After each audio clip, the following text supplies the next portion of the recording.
तो का पहला दिन दिख रहा है चेहरा, क्यों? आपका भी पहला दिन है, आप लोग का भी है। चलिए कोई बात नहीं, ध्यान दीजिएगा। जिनकी पहली क्लास है परेशान ना हो। आप लोग का टीचर का रजिस्ट्रेशन चल रहा है कि नहीं? पता चला होगा आप लोग को, क्यों? आप लोग रजिस्ट्रेशन जो भी है आप रजिस्ट्रेशन करा लीजिए। आप लोग के लिए फ्रेश बैच रहेगी, मॉर्निंग में ही चलने की संभावना है, तो मॉर्निंग में आप लोग को अलग तरीके से पढ़ाया जाएगा। तो ये क्लासेज मान के चलिए, मुझे लग रहा है कि इस सैटरडे से क्लास स्टार्ट हो जाएगी, 3 से 4 दिन बाद नई क्लास स्टार्ट हो जाएगी। कोई इशू नहीं, तब तक आप पढ़ते रहिए इसमें। जब नया बैच स्टार्ट होगा तो नई क्लास में आप इन्वॉल्व हो जाएगा, है कि नहीं? बाकी चीज़ें कोई इशू नहीं है, चलता रहेगा क्लास वगैरह। ये टॉपिक बीच में है तो भाई आप लोग के लिए नया बैच ही चाहिए, है कि नहीं? अभी चीज़ें पुराने बैच में 1 महीना हो भी गया है, ये तो आप जुड़े हैं संस्था तो शुरुआत से मिले तो ज़्यादा बेहतर रहेगा। ठीक, चलिए। तो ऐसा भी नहीं कि क्लास समझ नहीं आएगी, समझ में आएगी, लेकिन नए सिरे से जुड़ेंगे नए बैच में तो और बेहतर तरीके से समझ में आएगा, है कि नहीं? तो रजिस्ट्रेशन चल रहा है, आप इसमें विजिट कर लीजिएगा, आप पता कर लीजिएगा, कोई। चलिए समझिएगा, हम लोग जो टॉपिक पढ़ने डियर जीएस में संविधान के अंतर्गत, संविधान के अंदर बेसिक पॉलिटी हम लोग पढ़ चुके हैं। क्या हुआ? किसका? जीएस का है? बात करना चाहिए था ना कंप्यूटर वाले सर से, क्यों? टेस्ट हो गया? एक कल काम करना, तो एकदम गधे हो, तो कुछ नहीं आता है। जब टीचर थे तो पता करना चाहिए ना क्या कैसे करना है, क्यों? तो रख लो, कल आएंगे तो पूछना कि टेस्ट पेपर दिए, इसका क्या करना है हम लोग को? सॉल्व करना है, हमको कराना है सॉल्व। 1 घंटा, 1 घंटा क्या किया तुम लोग? 15 मिनट पहले हुआ? अच्छा लेट आए? ये तुम लोग की रिस्पॉन्सिबिलिटी है ना, है कि नहीं? अब क्लासेज है, तुम उसको ना करके अपना आराम से करो, है कि नहीं? हमारे क्लास में क्यों इंटरटेक्ट करो? उसको कल अपना पढ़ाना है कि नहीं? मतलब हम संविधान पढ़ाने आ रहे हैं, तुम लोग कंप्यूटर की बात कर रहे हो, बताओ। अपने बहस क्या कर रहे हो? देखो एकदम तुम लोग बहस लड़ाई कर लो, जाओ बाहर। तुम कैसे बहस कर रहे हो? टीचर का कोई सम्मान नहीं है, हमारे यहाँ खड़ा होने का कोई वैल्यू नहीं है। मतलब कंप्यूटर की चीजें हैं, उसको रख लो, कंप्यूटर वाले सर आएंगे उसमें टेस्ट देना, पूछना उससे कि हमारा थोड़ी रोल है कंप्यूटर क्या करना है। मैनेजमेंट आया 5 मिनट पहले छोड़े, उनसे पूछना चाहिए। हम जीएस में संविधान के बारे में जानेंगे, कंप्यूटर के बारे में जानेंगे, है कि नहीं? गजब की मानसिकता है। और तुम लोग लड़ाई करने लग रहे हो छोटी छोटी बात को लेकर, तो अंदर कॉमन सेंस भी नहीं है। टीचर खड़ा हो, उनका कुछ सम्मान ही नहीं है, बस किए पड़े हो, हालत है। चलो, तो हम लोग जीएस में संविधान के बारे में पढ़ रहे हैं, तो बात ना करो, ध्यान सुनो। बात करोगे समझ में नहीं आएगा। जीएस में हम लोग संविधान के बारे में पढ़ रहे हैं, और संविधान के अंतर्गत हम लोग ने जाना बेसिक पॉलिटी हम लोग पढ़ चुके हैं, और संविधान का पहला चैप्टर पढ़ चुके हैं जिसका नाम है भाग 1। इसके बाद संविधान का दूसरा चैप्टर पढ़ चुके हैं जिसका नाम है भाग 2। और हम लोग संविधान का तीसरा चैप्टर पढ़ रहे हैं जिसका नाम है मौलिक अधिकार। ताकि जिनकी पहली क्लास हो रजिस्ट्रेशन हो रहा है, नए बैच में आएंगे तो उनको शुरुआत से सारी चीजें मिलेंगी, कोई इशू नहीं रहेगा। तो हम लोग संविधान का तीसरा चैप्टर पढ़ें जिसका नाम है भाग 3, जिसका नाम है मौलिक अधिकार। यानी संविधान का भाग 3 पढ़ रहे हैं जिसका नाम है मौलिक अधिकार, आर्टिकल 12 से लेकर 35 तक। इस टॉपिक का नाम है मौलिक अधिकार।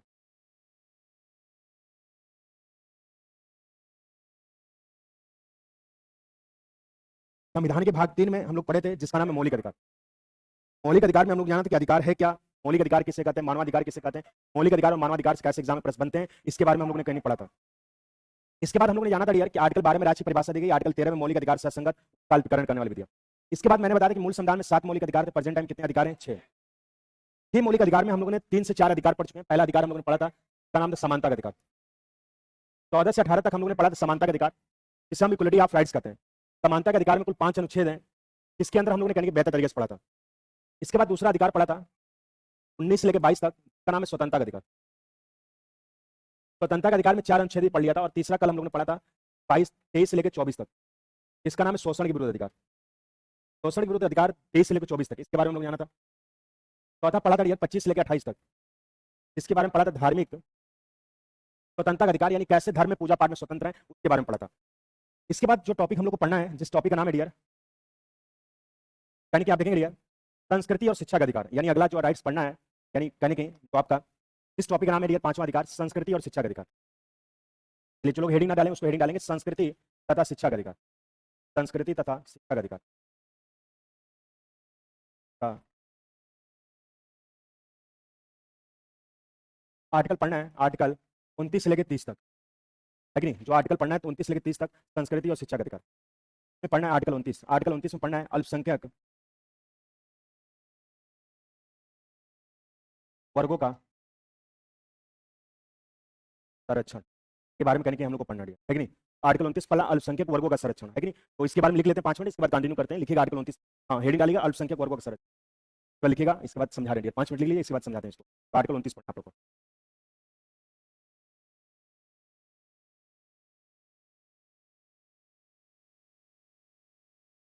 चलिए बोले, देखिएगा इसके तहत अल्पसंख्यक वर्गों के संरक्षण का उल्लेख किया गया है। के तहत अल्पसंख्यक वर्गों के संरक्षण का उल्लेख किया गया है। के तहत अल्पसंख्यक वर्गों के संरक्षण का उल्लेख किया गया। लिखिएगा नेक्स्ट लाइन से, नेक्स्ट लाइन से लिखिएगा, इसके तहत के तहत भारत के राज्य क्षेत्र में के तहत भारत के राज्य क्षेत्र में अल्पसंख्यक वर्ग के तहत भारत के राज्य क्षेत्र में अल्पसंख्यक वर्ग अपने अल्पसंख्यक वर्ग अपने धर्म भाषा लिपि के तहत भारत के राज्य क्षेत्र में अल्पसंख्यक वर्ग रहने वाले अपने धर्म भाषा लिपि एवं संस्कृति की रक्षा कर सकते हैं। संस्कृति की रक्षा कर सकते हैं। संस्कृति की रक्षा कर सकते हैं। यह उनका मौलिक अधिकार है। यह उनका मौलिक अधिकार है। यह उनका मौलिक अधिकार है। अब हेडिंग डालेगा आर्टिकल 29, सॉरी आर्टिकल 29 करें, हेडिंग डालेगा आर्टिकल 29 नोट, या नोट में लिखिएगा अल्पसंख्यक वर्ग के अंतर्गत मुस्लिम जैन, नोट में अल्पसंख्यक वर्ग के अंतर्गत मुस्लिम जैन सिख, अल्पसंख्यक वर्ग के अंतर्गत मुस्लिम जैन सिख बौद्ध पारसी मुस्लिम जैन सिख बौद्ध पारसी ईसाई इत्यादि धर्म शामिल हैं। इत्यादि धर्म शामिल है। हेडिंग डालेगा आर्टिकल 30,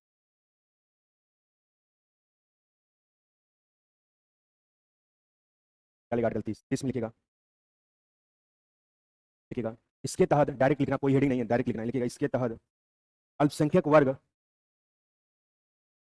आर्टिकल 30 के तहत अल्पसंख्यक वर्ग अपने मनपसंद के तहत अल्पसंख्यक वर्ग अपने मनपसंद के शिक्षण संस्थाओं की के तहत अल्पसंख्यक वर्ग अपने मनपसंद के शिक्षण संस्थाओं की स्थापना कर सकते हैं।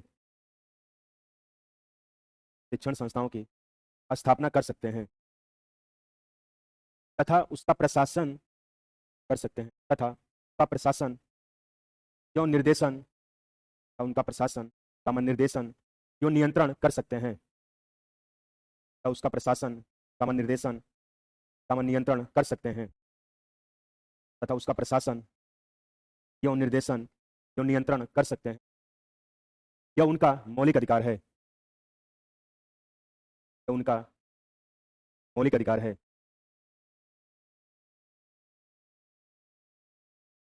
अब लिखिएगा आर्टिकल 30 के बाद आर्टिकल 31। ये आपका 7वां मौलिक अधिकार जो था संपत्ति का अधिकार था, है कि नहीं, बता था ना। लिखिएगा आर्टिकल 31, अभी समझा जाऊं। आर्टिकल 31 संपत्ति का मौलिक अधिकार, हेडिंग डालिएगा संपत्ति का मौलिक अधिकार, हेडिंग डालिएगा आर्टिकल 31 संपत्ति का मौलिक अधिकार, संपत्ति का मौलिक अधिकार।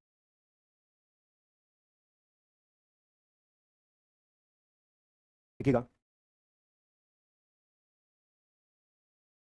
31 के तहत संपत्ति के मौलिक अधिकार का उल्लेख किया गया था। के तहत संपत्ति के मौलिक अधिकार का उल्लेख किया गया था। के तहत संपत्ति के मौलिक अधिकार का उल्लेख किया गया था। के तहत संपत्ति के मौलिक अधिकार को उल्लेख किया गया। नेक्स्ट लाइन लिखिएगा, अगले लाइन से लिखिएगा भारत का कोई भी नागरिक, अगले लाइन से लिखिएगा भारत का कोई भी नागरिक, लाइन से भारत का कोई भी नागरिक अपनी इच्छानुसार, के तहत भारत का कोई भी नागरिक अपने इच्छानुसार संपत्ति को, अपने इच्छानुसार संपत्ति को,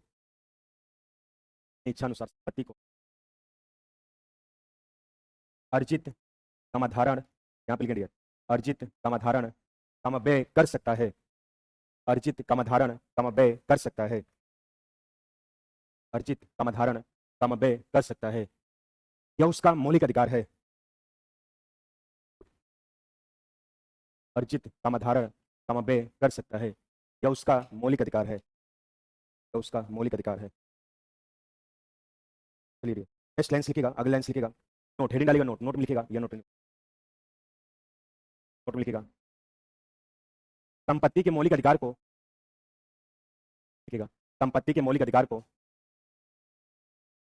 संपत्ति के मौलिक अधिकार को 44वां संविधान संशोधन लिखेगा, संपत्ति के मौलिक अधिकार को 44वां संविधान संशोधन 1978 यहाँ पे लिखे दिया, का मतलब होता है संविधान संशोधन, संपत्ति के मौलिक अधिकार को 44वां संविधान संशोधन 1978 के तहत समाप्त कर दिया गया, संपत्ति के मौलिक अधिकार को 44वां संविधान संशोधन 1978 के तहत समाप्त कर दिया गया। चलिए अगली लाइन लिखेगा संपत्ति के मौलिक अधिकार को, अगली लाइन लिखेगा संपत्ति के मौलिक अधिकार को, संपत्ति के मौलिक अधिकार को संविधान के भाग 12, संपत्ति के मौलिक अधिकार को संविधान के भाग 12 आर्टिकल 300A यहाँ पे लिखें डियर, ऐसे लिखें संपत्ति के मौलिक अधिकार को संविधान के भाग 12 आर्टिकल 300A में लाकर जोड़ा गया, संपत्ति के मौलिक अधिकार को संविधान के भाग 12 आर्टिकल 300A में लाकर जोड़ा गया। लास्ट पॉइंट लिखेगा, इसमें लास्ट पॉइंट, अगली लाइन से लिखेगा लास्ट पॉइंट, संपत्ति का मौलिक अधिकार वर्तमान समय में, लास्ट पॉइंट, संपत्ति का मौलिक अधिकार वर्तमान समय में विधिक अधिकार है, विधिक मतलब कानूनी, संपत्ति का मौलिक अधिकार वर्तमान समय में विधिक अधिकार है, विधिक मतलब कानूनी, विधिक अधिकार है। हो गया, दैट्स ऑल। अब समझिएगा तो 12 से लेकर आप लोग 28 तक याद कर लियो, आप लोग बोलो भैया कितने लोग याद कर लिए, हाथ उठाए, काफी लोग याद कर लिए, और जो लोग नहीं याद किए याद करें, मौलिक अधिकार जैसे कंप्लीट हो जाएगा सबसे मैं पूछूंगा, तो लोग पढ़े, जो लोग ना पढ़े तो मान लीजिए नए बैच में पढ़ेंगे, कोई इशू नहीं, बाकी लोग जो पढ़े उनको तो आना चाहिए, है कि नहीं। तो बताओ राज्य की परिभाषा किस आर्टिकल में, इस आर्टिकल में रोजगार पाने के अधिकार की बात की गई है, इस आर्टिकल में उपाधियों के अंत की बात की गई है, इस आर्टिकल में राज धर्म मूल वन जाति लिंग के आधार पर भेदभाव नहीं करें, इस आर्टिकल में अस्पृश्यता के अंत की बात की गई है, इस आर्टिकल में किसी व्यक्ति को बिना कारण बताए पुलिस गिरफ्तार नहीं कर सकती, आर्टिकल 22 में गिरफ्तार व्यक्ति को कितने घंटे अंदर प्रस्तुत करना मस्ट है, इस आर्टिकल के तहत अपराधों के दोष सिद्ध में संरक्षण की बात की गई है 30, इस आर्टिकल के तहत भारत का कोई भी नागरिक किसी भी धर्म को मान सकता आचरण कर सकता है, यानी भारत का कोई व्यक्ति किसी धर्म को मान सकता आचरण कर सकता है 25 में, यानी धर्म को आचरण करने की बात किस आर्टिकल में की गई 25 में, इस आर्टिकल में धार्मिक करों पे परसेंट धर्म के नाम पे टैक्स नहीं लिया जाएगा 27 में, है कि नहीं। कहाँ भूल रहा है उसको याद करो, अब इस चीज को समझ ध्यान दो, जिनकी पहली क्लास हो सकता है थोड़ा कम समझ में आए क्योंकि टॉपिक खत्म होने वाला है, बाकी ऐसा नहीं कि नहीं समझ में आएगा, बाकी समझ में आएगा आपको, नए बैच में जुड़ेंगे तो और शुरुआत से और बेहतर तरीके से समझ में आएगा। चलिए समझिएगा, समझिएगा हम लोग जो पढ़ रहे हैं टॉपिक का नाम है संविधान का भाग 3। कौन बात कर रहे हैं, तब दे लो बोतल, अभी दे लो, मतलब पढ़ाते रहो तुम बात करते हो, तब लेक्चर उक्चर दिया करें तो नहीं किया करो, और 10 मिनट बाद आए आराम से पानी पी लो आराम से, 1 घंटे क्लास में तुम लोग बात करोगे, और एक तो आर्टिकल पूछोगे तो 12 जैसा मुंह बनाओगे तुम लोग, पढ़ो तो सीरियस पढ़ो, ना पढ़ना जाओ 10 मिनट बाद आना क्लास से, गधे जैसा तुम बात करो, पढ़ा रहे हैं तुम बात करें। समझो हम लोग जो टॉपिक पढ़े संविधान का भाग 3, इस टॉपिक का नाम है मौलिक अधिकार, तो आर्टिकल पढ़ना 12 से 35, और हमने बताया मौलिक अधिकार का कंसेप्ट किस देश से लिया गया, अमेरिका से लिया गया। तो मौलिक अधिकार के अंदर हम लोग ने जाना था डियर कि मूल संविधान में 7 मौलिक अधिकार, तो प्रेजेंट टाइम 6 मौलिक अधिकार, ये 6 मौलिक अधिकार कौन कौन से हैं उसको हम लोग चैप्टर जाना था, जो 4 मौलिक अधिकार पढ़ चुके हैं, जैसे 14 से 18 तक हम लोग समानता का अधिकार बारे में पढ़ा था, 20 से लेकर 22 तक स्वतंत्रता का अधिकार, 23 से लेकर 24 तक स्वतंत्रता अधिकार, और 25 से लेकर 28 तक धार्मिक स्वतंत्रता का अधिकार बारे में। अगला हम लोग पढ़ने वाले हैं डियर संस्कृति और शिक्षा का अधिकार, 29 से लेकर 30 तक। यहाँ से भी एग्जाम में प्रश्न पूछा जाता है डियर कि संस्कृति और शिक्षा का अधिकार का आर्टिकल कहाँ से विकसित क्या बताओगे, 29-30 तक, और कुल कितने अनुच्छेद हैं, 2, जैसे 29 हुआ और आर्टिकल 30, है कि नहीं, 2 अनुच्छेद। संविधान का आर्टिकल 29 कई बार पूछा गया डियर, यानी कोई भी एग्जाम आप देंगे तो डायरेक्ट आर्टिकल 29 पूछा जाता है। आर्टिकल 29 क्या कहता है समझिएगा, आर्टिकल 29 कहता है अल्पसंख्यक वर्गों का संरक्षण, अल्प मीन्स होता है कम, अल्पसंख्यक वर्गों का संरक्षण, अल्पसंख्यक किसे कहते हैं, इंग्लिश में इसको माइनॉरिटी कहते हैं, अगर अल्पसंख्यक की डिफिनेशन की बात करें तो अल्प मीन्स होता है कम, संख्या मतलब संख्या, तो हम कह सकते हैं कि जिनकी संख्या कम होती है उनको हम क्या कहते हैं यार, अल्पसंख्यक कहते हैं, ठीक है भाई। अल्पसंख्यक की डिफिनेशन देना चाहे तो एक ही वर्ड में दे सकते हैं, अल्प मीन्स होता है कम, संख्या मतलब संख्या, जिनकी संख्या कम होती है उनको क्या कहा जाता है, अल्पसंख्यक। अल्पसंख्यक के अंतर्गत हमारे अंतर्गत देखेंगे न्यायपालिका ने कहा, इस सुप्रीम कोर्ट ने न्यायपालिका ने कहा कि अल्पसंख्यक के अंतर्गत जैन धर्म, बौद्ध धर्म, सिख धर्म, जैन धर्म, मुस्लिम धर्म, और कहने की मुस्लिम धर्म के साथ साथ आप देखेंगे पारसी धर्म, ईसाई धर्म, ये सब अल्पसंख्यक के अंतर्गत आते हैं। यानी सुप्रीम कोर्ट ने कहा कि जैन धर्म, बौद्ध धर्म, सिख धर्म, मुस्लिम धर्म, पारसी धर्म, ईसाई धर्म, ये सब अल्पसंख्यक वर्ग के पार्ट हैं। यानी हमारा संविधान सभा जब बन रहा था तो उसमें जब संविधान बन रहा था, हम लोग जब अंग्रेज से अधीन हुए, भारत की संविधान पहली बैठक 9 दिसंबर 1946 को हुई, उसमें हमारे देश में आप देखेंगे यार ईसाई धर्म, पारसी धर्म, मुस्लिम धर्म, जैन धर्म, सिख धर्म, बौद्ध धर्म, ये सब बहुत कम थे। ये हुआ कि इनका शोषण न हो, तो बहुसंख्यक हिंदू वर्ग हैं, इनका शोषण न करें, इनको समाज में वैल्यू कम न मिले, इसलिए अल्पसंख्यक वर्गों की बात की गई आर्टिकल 29 के तहत। आज देखेंगे यानी कि अल्पसंख्यक जो है आज बहुसंख्यक में कन्वर्ट हो चुके हैं। आप देखेंगे चाहे मुस्लिम धर्म का हो, चाहे जैन धर्म का हो, चाहे बौद्ध धर्म का हो, चाहे पारसी धर्म का हो, आज इनकी जनसंख्या ज्यादा हो गई।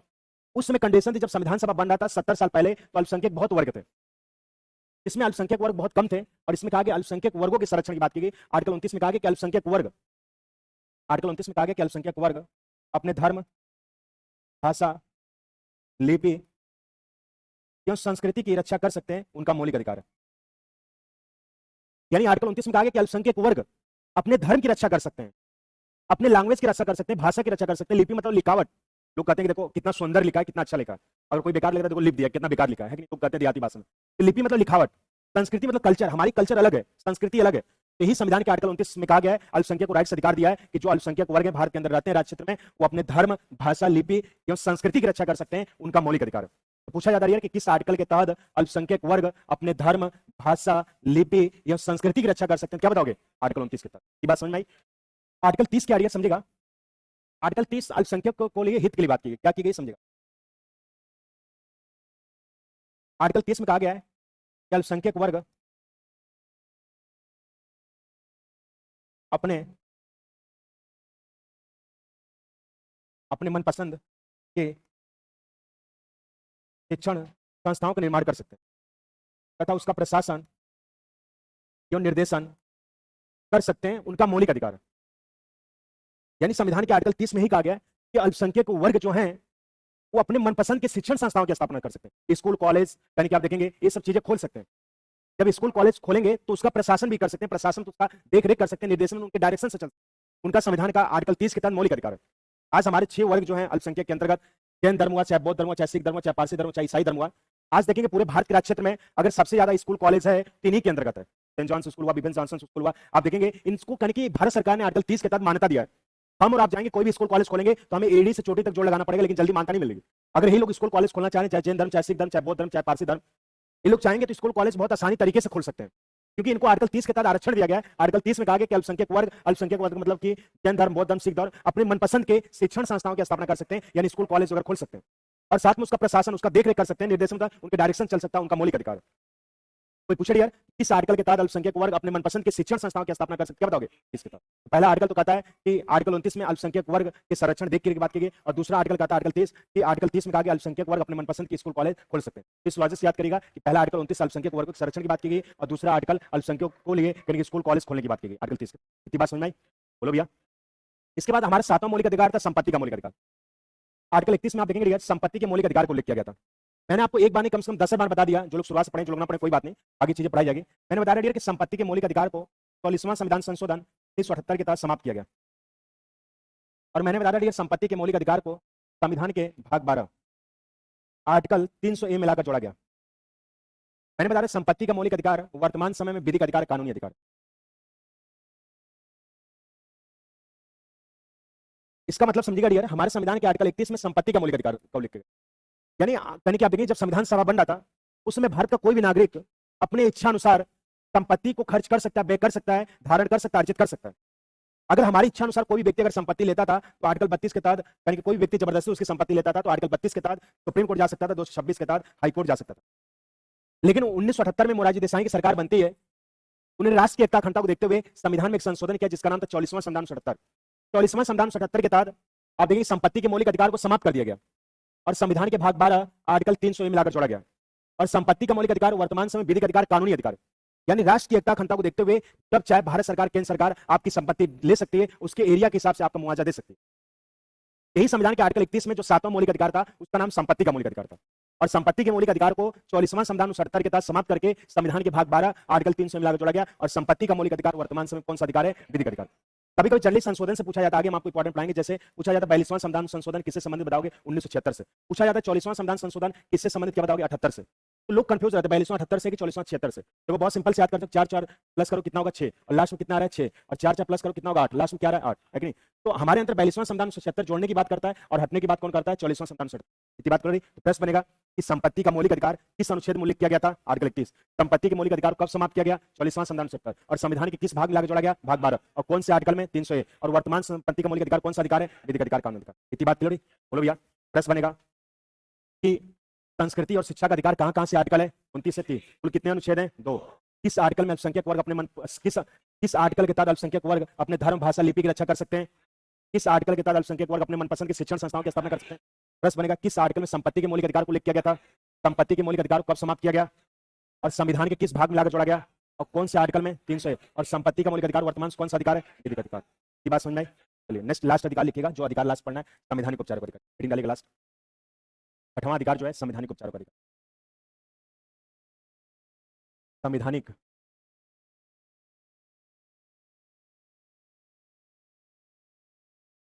तो गधे हो एकदम। मैंने आपको एक बार नहीं 1000 बार बताया, तुम लोग को ध्यान नहीं रहता। अब तुम लोग उठा के डंडा पीटूंगा। पहले सुनो एक बार करो, 7वां और 6वां तुम लोग कंफ्यूज नहीं, तुम लोग गधे हो। तुम लोग बताए थे कि मूल संविधान में कितने मौलिक अधिकार थे? 7। और प्रेजेंट टाइम कितने मौलिक अधिकार? 6। 6 मौलिक अधिकार में 5 अधिकार पढ़ चुके हैं। 7वां मौलिक अधिकार कौन सा अधिकार था? संपत्ति का मौलिक अधिकार। तो मैंने आर्टिकल 30 के बाद 31 पढ़ा दिया, तुम लोग को इशू होने लगा। तो कॉमन सेंस से नहीं काम करता, थोड़ा बहुत दिमाग लगा कर एक बार नहीं, शुरुआत से लेकर कम से कम 10 बार बता दिया। अब जिस दिन मौलिक अधिकार कंप्लीट पूरा आर्टिकल पूछेंगे, नहीं बताओ बहुत डांटेंगे, क्लास से बाहर करेंगे, भगाएंगे, तब समझ में गधे कहेंगे। पढ़ना नहीं है, दिमाग भी नहीं लगाना 1%, बाकी तुम लोग तर बितर करोगे। देखो संवैधानिक उपचार का अधिकार ना इजी वर्डों से पढ़ाया जा रहा है। मौलिक अधिकार 10 दिन से पढ़ा रहा हूँ, अभी लोग तुम लोग को समझ नहीं आ रहा। मौलिक अधिकार 2 दिन 3 दिन चलता है कोचिंग में। देखो संवैधानिक उपचार का अधिकार आर्टिकल 32 से 35। देखो हेडिंग डालो आर्टिकल 32। आर्टिकल 32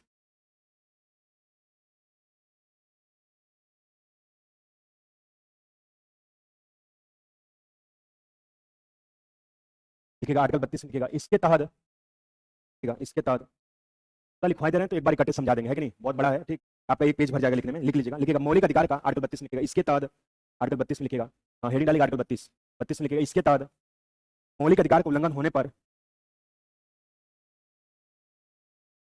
के तहत मौलिक अधिकार के उल्लंघन होने पर भारत का कोई भी नागरिक के तहत मौलिक अधिकार के उल्लंघन होने पर भारत का कोई भी नागरिक भारत का कोई भी नागरिक भारत का कोई भी नागरिक सुप्रीम कोर्ट में न्यायपालिका के तहत भारत का कोई भी नागरिक सुप्रीम कोर्ट में आवेदन कर सकता है। आवेदन मतलब अप्लाई, आवेदन कर सकता है। सुप्रीम कोर्ट में आवेदन कर सकता है, या उसका मौलिक अधिकार है। सुप्रीम कोर्ट में आवेदन कर सकता है, या उसका मौलिक अधिकार है। कर सकता है या उसका मौलिक अधिकार है। नेक्स्ट लाइन लिखिएगा, अगली लाइन लिखिएगा डियर, अगली लाइन से मौलिक अधिकार के उल्लंघन होने पर, लाइन लिखिएगा, मौलिक अधिकार के उल्लंघन होने पर सुप्रीम कोर्ट के द्वारा, मौलिक अधिकार के उल्लंघन होने पर सुप्रीम कोर्ट के द्वारा 5 प्रकार के रिट ऐसे लिखेगा। रिट का मतलब क्या होता है हम आपको बताएंगे। रिट का मतलब होता है कोई बातें न्यायपालिका में प्रस्तुत करना, वही रिट कहलाता है। रिट जो ब्रिडेंस लिया गया। सुप्रीम कोर्ट के द्वारा 5 प्रकार रिट जारी की जाती है। सुप्रीम कोर्ट के द्वारा 5 प्रकार की रिट जारी की जाती है। सुप्रीम कोर्ट के द्वारा 5 प्रकार की रिट जारी की जाती है। 5 प्रकार की रिट जारी की जाती है। रिट तुम गधे हो, अभी बताया कि इसको पढ़ाऊंगा तो समझाऊंगा रिट का मतलब क्या है। लिखवा रहे हो तो समझ रहे हो, समझ लो। रिट मतलब तुम लोग लिखे हो नहीं टॉपिक में। रिट का मतलब क्या होता है इसको हम आपको बताएंगे, अभी बोला है जस्ट 2 मिनट पहले। इसको मैं पढ़ाऊंगा तो आपको बताऊंगा। रिट का मतलब होता है कि कोई भी बातें अपनी बातें न्यायालय में प्रस्तुत करना, क्या कहलाता है? रिट कहलाता है। रिट जो शब्द ब्रिडेंस लिया गया। खुश हो गए? एक बात में जानते हैं लिखने के बाद तो क्या होता है, क्यों तो तर बितर कर लिखने भी नहीं दोगे, और ये चीज का तो चलो समझा दे तब लिखवाएं, है कि नहीं? तुम लोग पढ़ने का सेंस भी नहीं पता कैसे पढ़ना चाहिए, अजीब हालत है। अभी मैंने आपको पढ़ाया लिखवाने के बाद आर्टिकल 29 पढ़ाया, आर्टिकल 30 पढ़ाया, आर्टिकल 31 पढ़ाया। कोई इशू है? 12 से लेकर 31 तक आर्टिकल पढ़ा दिया, ऐसा कोई चीज ना बताओ। लिख लो 10 मिनट, इसके बाद पूरा समझना आराम से। वैसे भी ये चीजें किताबी भाषा पढ़ोगे पूरा 5 रिट समझ में नहीं आएगा, तबीयत खराब हो जाएगी, 3 दिन बिस्तर पर नहीं उठ पाओगे। इजी पढ़ाने के बाद अभी मैंने जस्ट पढ़ाया कि अभी रिट का मतलब क्या होता है, इस चीज को बताएंगे तभी पूछना।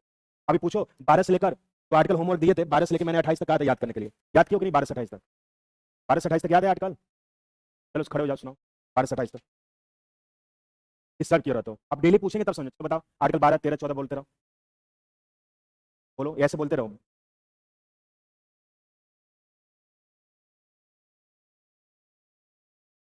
चलो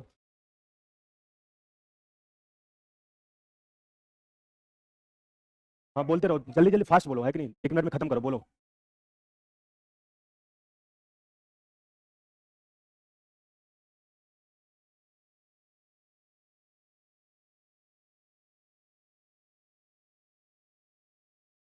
वादियों का अंत, बैठो, बैठ जाओ। तो एक सोचने लग रहे हो, करेंगे मतलब पढ़ लो अच्छे से, हम नहीं चाह रहे कि तुम पढ़ो, इतना इजीली वर्ड पढ़ा रहे हैं तब वो तुम लोग और समझा देते हैं, लिखवाते हैं। देखो 5 प्रकार की जो लिखे थे, जैसे पढ़ने का सेंस होता है, सीक्वेंस होता है। तो जैसे पहले लिखो बंदी प्रतिष्करण, परमादेश। हम उतना बता देते हैं कि कोई भी एग्जाम दोगे, कोई पूछेगा तो आप उस चीज के बारे में मास्टर हो जाओगे, समझते नहीं हो, बस खाली डिस्टर्ब किया।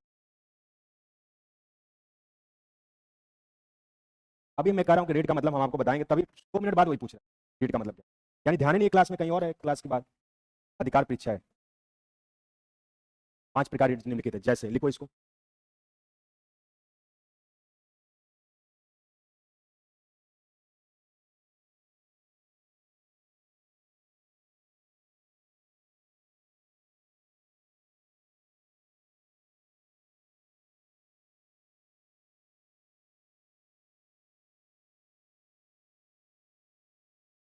चलो इसका लेकिन सब लिख देना, कभी लेकिन पूछा जाता है, लेकिन सब लेकिन सब लिख लिख लो इसको, लेकिन बोल रहे हैं habeas corpus, habeas corpus, prime mandamus, कम ईएन ए, कम यू, स्टेट पर लिखेगा, R H I I T, प्रेक्षण प्रेक्षण लिखेगा, बैटरी R I R A R I, टोरंटो A W A double R A, इसका लेकिन सब लिखना, ध्यान दो।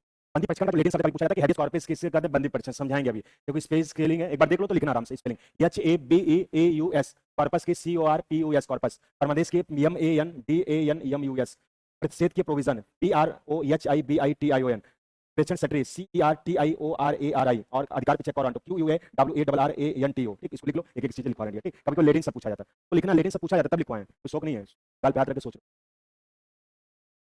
जनरल एग्जाम तो उसमें डायरेक्ट पूछा जाता है लेडिन सब किसका कौन सा।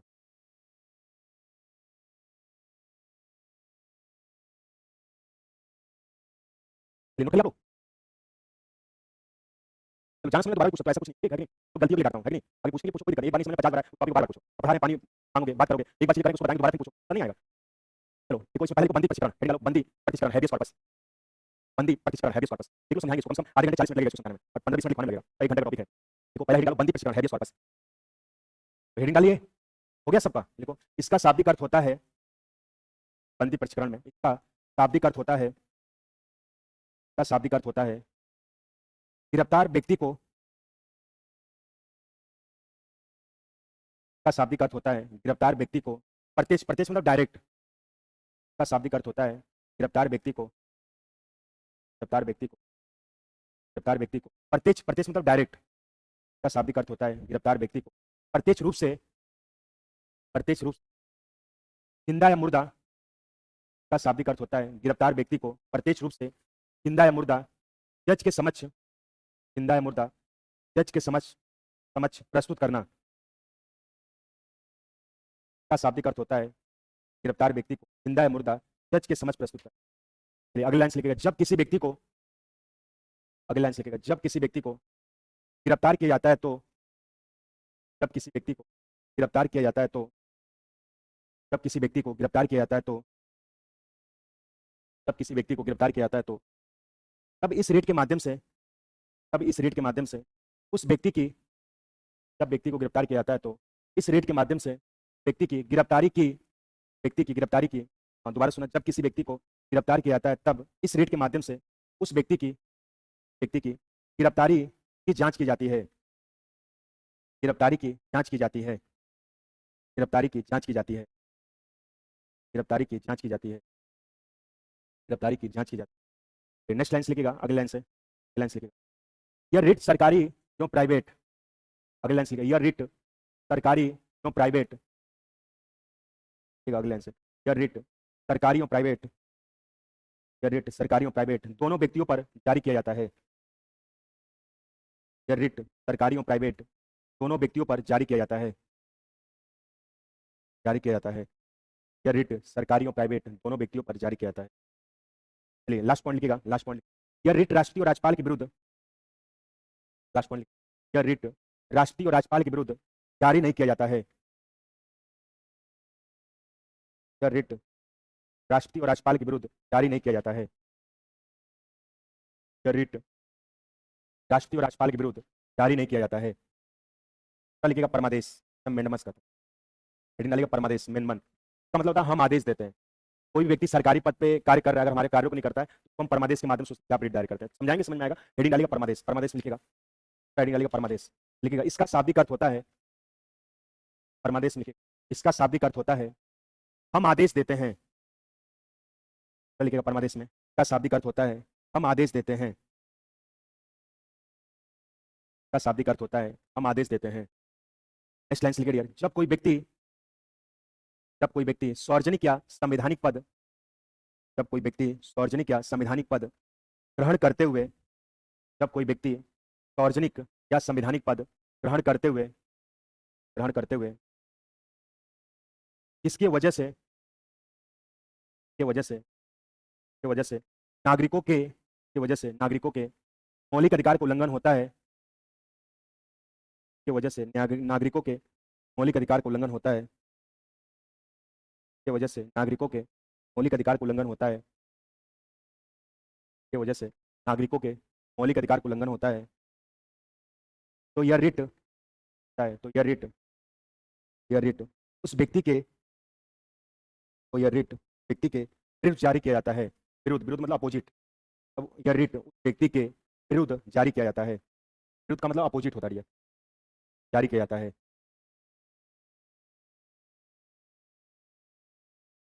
लिखिएगा प्रतिषेध, तीसरा लिखिएगा प्रतिषेध, प्रोविजन, तो प्रतिषेध में लिखिएगा प्रतिषेध। ये हाईकोर्ट और डिस्ट्रिक्ट न्यायालय और सुप्रीम कोर्ट संबंधित दोनों रिट है, प्रतिषेध उत्प्रेक्षण, है कि नहीं? समझाएंगे, समझ में आएगा, लिख लीजिएगा। प्रतिषेध में लिखिएगा, इसका शाब्दिक अर्थ होता है, प्रतिषेध में लिखिएगा, इसका शाब्दिक अर्थ होता है रोकना। इसका शाब्दिक अर्थ होता है रोकना। इसका शाब्दिक अर्थ होता है रोकना। नेक्स्ट लाइन लिखिए डियर, अगली लाइन लिखिए, जब अधीनस्थ न्यायालय, अधीनस्थ न्यायालय मतलब निचले न्यायालय, डिस्ट्रिक्ट न्यायालय को अधीनस्थ न्यायालय कहते हैं, कि नहीं? जब अधीनस्थ न्यायालय ऊपरी न्यायालय की विषय वस्तु का, लिखिएगा अगली लाइन से, जब अधीनस्थ न्यायालय ऊपरी न्यायालय के विषय वस्तु का अतिक्रमण, अतिक्रमण मतलब छेड़छाड़ करना, जब अधीनस्थ न्यायालय ऊपरी न्यायालय की विषय वस्तु का अतिक्रमण करता है, तो जब अधीनस्थ न्यायालय ऊपरी न्यायालय की विषय वस्तु का अतिक्रमण करता है, तो ऊपरी न्यायालय द्वारा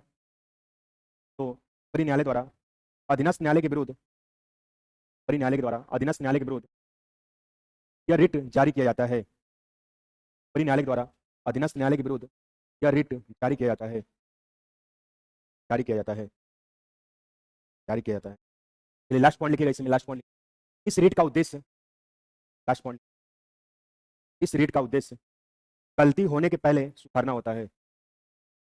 इस रिट का उद्देश्य गलती होने के पहले सुधारना होता है। रिट का उद्देश्य गलती होने के पहले सुधारना होता है। चलिए, इसी का प्रतिषेध सेम उल्टा उत्प्रेक्षण का, उत्प्रेक्षण का उल्टा प्रतिषेध है, ठीक? समझाएंगे, समझ में आएगा। लिखिएगा उत्प्रेक्षण, उत्प्रेक्षण लिखिएगा, उत्प्रेक्षण लिखिएगा। इसका शाब्दिक अर्थ होता है, लिखिएगा उत्प्रेक्षण, सटरी, उत्प्रेक्षण लिखिएगा। इसका शाब्दिक अर्थ होता है रद्द करना, यानी कैंसिल करना। इसका शाब्दिक अर्थ होता है रद्द करना, कैंसिल। इसका शाब्दिक अर्थ होता है रद्द करना। अगली लाइन से लिखिएगा, अगली लाइन से, हाँ रद्द करना लिख दे, क्या रद्द, रद्द करना लिखिएगा। नेक्स्ट लाइन से, जब अधीनस्थ न्यायालय, जब अधीनस्थ न्यायालय ऊपरी न्यायालय की विषय वस्तु का, जब अधीनस्थ न्यायालय ऊपरी न्यायालय के विषय वस्तु का अतिक्रमण करके, जब अधीनस्थ न्यायालय ऊपरी न्यायालय के विषय वस्तु का अतिक्रमण करके निर्णय, निर्णय मतलब डिसीजन, है कि नहीं? जब अधीनस्थ न्यायालय ऊपरी न्यायालय की विषय वस्तु का अतिक्रमण करके निर्णय यानी डिसीजन दे देता है, निर्णय यानी डिसीजन दे देता है, निर्णय यानी डिसीजन दे देता है, तब ऊपरी न्यायालय द्वारा, तब ऊपरी न्यायालय द्वारा, तब ऊपरी न्यायालय द्वारा अधीनस्थ न्यायालय के विरुद्ध, तब ऊपरी न्यायालय द्वारा अधीनस्थ न्यायालय के विरुद्ध यह रिट जारी किया जाता है। तब ऊपरी न्यायालय द्वारा अधीनस्थ न्यायालय के विरुद्ध यह रिट जारी किया जाता है। अधीनस्थ न्यायालय द्वारा ऊपरी न्यायालय के विरुद्ध यह रिट जारी किया जाता है। चलिए लास्ट पॉइंट लिखिएगा, इसमें लास्ट पॉइंट, इस रिट का उद्देश्य, लास्ट पॉइंट लिखिएगा, इस रिट का उद्देश्य, इस रिट का उद्देश्य गलती होने के बाद सुधारा जाता है। इस रिट का उद्देश्य गलती होने के बाद सुधारा जाता है। रिट का उद्देश्य गलती होने के बाद सुधारा जाता है। इस रिट का उद्देश्य गलती होने के बाद सुधारा जाता है। चलिए पांचवा हेडिंग डालिएगा अधिकार पीछे, लास्ट हेडिंग डालिएगा अधिकार पीछे, अधिकार पीछे। इसका मतलब होता है कि आपका क्या अधिकार है। कोई भी व्यक्ति आप देखेंगे फर्जी डिग्री लेकर सरकारी नौकरी में लाभ उठाता है कि नहीं, तो उसके खिलाफ कानूनी कार्रवाई के लिए कौन सी रीट जारी की जाती है? अधिकार परीक्षक। समझाएंगे, समझ में आएगा, लिखिएगा। इसका शाब्दिक अर्थ होता है, अधिकार परीक्षा में लिखिएगा को वारंटो में। इसका शाब्दिक अर्थ होता है आपका क्या अधिकार है। इसका शाब्दिक अर्थ होता है आपका क्या अधिकार है। इसका शाब्दिक अर्थ होता है आपका क्या अधिकार है। नेक्स्ट लाइन से लिखिएगा, अगले लाइन से। जब कोई व्यक्ति अवैध, अवैध मतलब इनवैलिड, गलत तरीके से, यहाँ पे लिखेंगे, जब कोई व्यक्ति अवैध रूप से सार्वजनिक या संवैधानिक पद ग्रहण करता है, जब कोई व्यक्ति अवैध रूप से सार्वजनिक या संवैधानिक पद ग्रहण करता है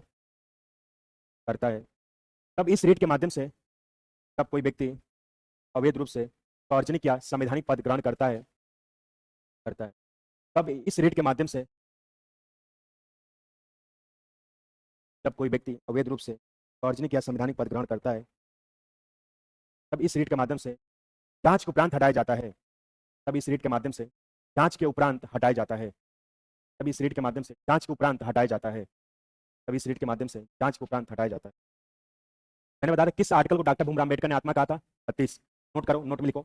डॉक्टर भीमराव अम्बेडकर के अनुसार, नोट में लिखना, नोट हेडिंग डालो, नोट में लिखना। डॉक्टर भीमराव अम्बेडकर के अनुसार, नोट में हेडिंग डालो, उसमें लिखना।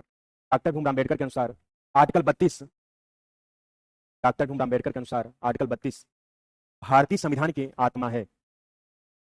डॉक्टर भीमराव अम्बेडकर के अनुसार आर्टिकल 32 भारतीय संविधान की आत्मा है। आत्मा है। चलिए आप समझिएगा, ध्यान दीजिएगा। आपका लगभग 30 से 40 मिनट लगेगा। इस टॉपिक को हम मौलिक अधिकार कल हम आपको कंप्लीट कर देंगे, यानी 30 से 40 मिनट आपका लगेगा रीट बताने में। बंदी परीक्षण क्या होता है, परमादेश क्या होता है, प्रेक्षण क्या होता है, अधिकार परीक्षा क्या होता है, इसको मैं आपको बता दूंगा। 30-40 मिनट खत्म हो जाएगा। कल 33, 34 और 35 इंपॉर्टेंट नहीं है, लेकिन हम आपको दोनों पढ़ाएंगे आर्टिकल, और कौन कौन से आर्टिकल ऐसे हैं जो विदेशी नागरिकों को प्रदान किए गए, तो मैं पढ़ा लूंगा। आपका पूरा कंप्लीट मौलिक अधिकार रहेगा। और कल से राज के नीति निर्देशक तक और 12 से लेकर 31 पढ़ाएं। जो लोग ना याद करेगा, और जो नए बच्चों परेशान हो, 1-2 दिन के अंदर आपकी नई क्लास हो जाएगी। रजिस्ट्रेशन चला, ऑफिस में विजिट कर लीजिएगा, पता कर लीजिएगा, वहां से आप शुरुआत से जुड़ेंगे। ये सब चीजें 1 महीना पढ़ा दी गई, वो सब चीजें आपको दोबारा पढ़ाई जाएगी, है कि नहीं। चलिए तो हम लोग आएंगे कल, टाइम हो गया। नई हमारी नई बैच में क्लास है, कल से हम लोग शुरुआत से पढ़ेंगे, मौलिक अधिकार के अंदर पढ़ेंगे। जो नए बच्चे रहेंगे शुरुआत से पढ़ेंगे अच्छे तरीके से। आपकी नेक्स्ट टेक्निकल क्लास चली जाएगी, ठीक। नेक्स्ट हम कल पढ़ेंगे।